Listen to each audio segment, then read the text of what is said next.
Jangan lupa loh ya, di dalam keluarga kita itu juga ada pencurian.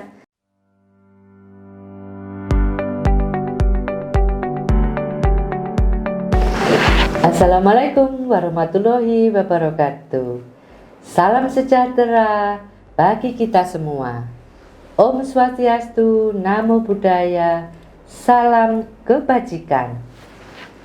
Para pemirsa di rumah, perkenalkan nama saya Dr. Anda Jelis Lindriati, SHMH, dan saya seorang advokat, pemilik dari Cipta Law Firm yang beralamat di Jalan Cidosremo PDK 2, Kavling 370 Surabaya. Di kantor kami ini, saya dan rekan-rekan saya akan membantu kebutuhan hukum Anda. Terima kasih. Pada dasarnya, apa sih yang dimaksud dengan pencurian itu? Pencurian adalah tindakan mengambil hak orang lain secara diam-diam. Dan apakah pencurian itu berdampak pidana?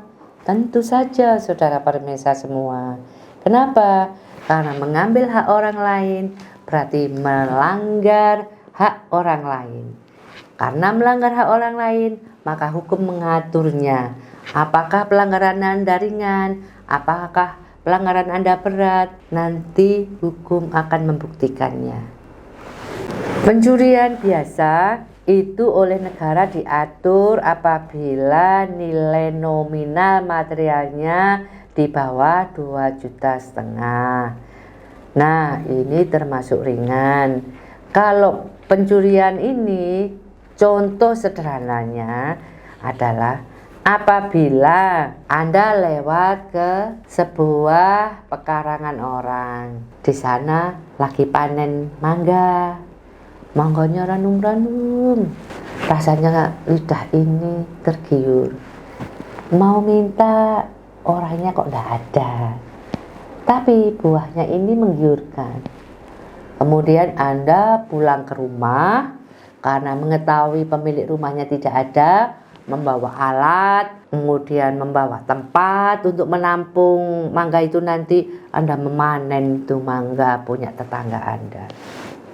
Nah, karena mangga yang Anda ambil itu hanya beberapa kilo yang nilainya tidak sampai 2,5 juta, maka Anda apabila pemilik rumah tahu Anda mengambil mangganya tanpa izin kepada Anda dan dia merasa keberatan dengan perbuatan Anda, dia bisa mengadukan ke pihak penegak hukum, yaitu polisi, menceritakan kepada pihak kepolisian bahwa tetangga saya yang bernama A mengambil mangga di rumah saya tanpa seizin saya, padahal mangga itu mau saya kasihkan ke anak saya yang lagi ngidam, Pak.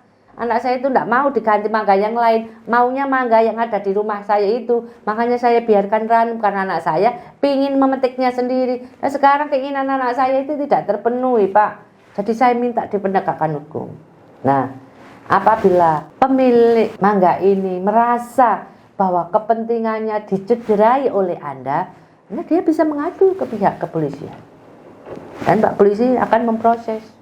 Dan Anda akan kena pidana. Berapa lamanya pidana? Bisa pidana kurungan 1 sampai 1 tahun. Itu. Jadi hati-hati ya.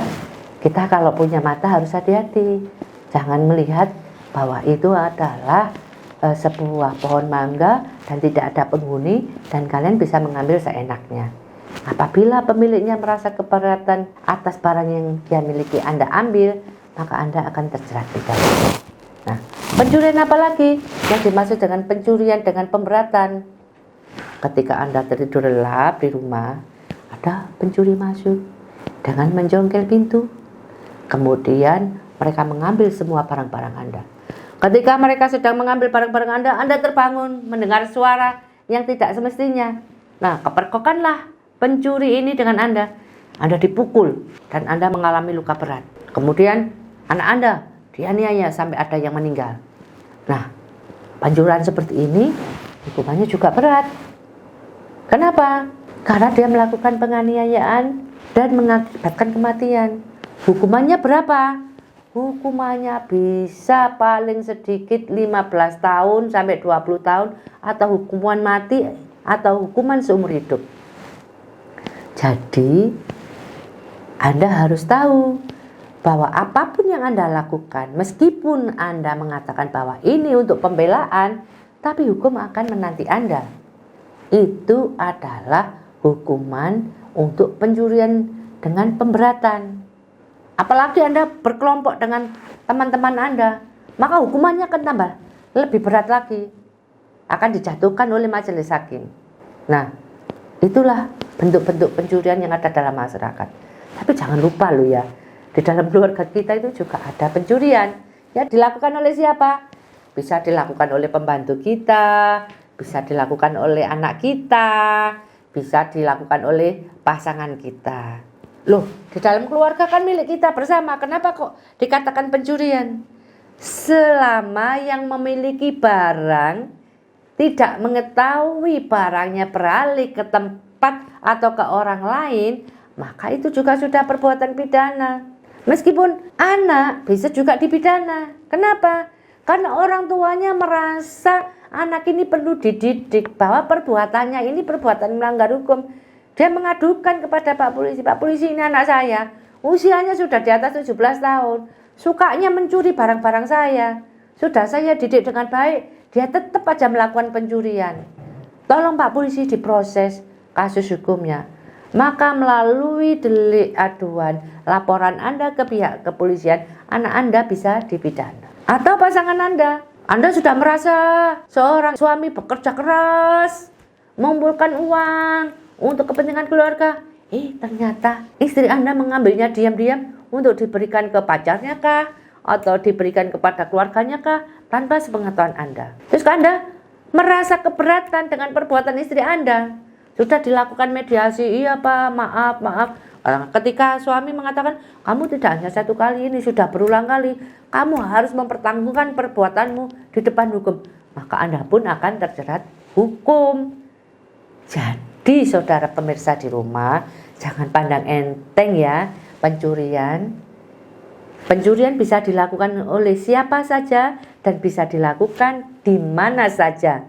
Barangnya bisa apa saja sesuai dengan kondisi yang ada.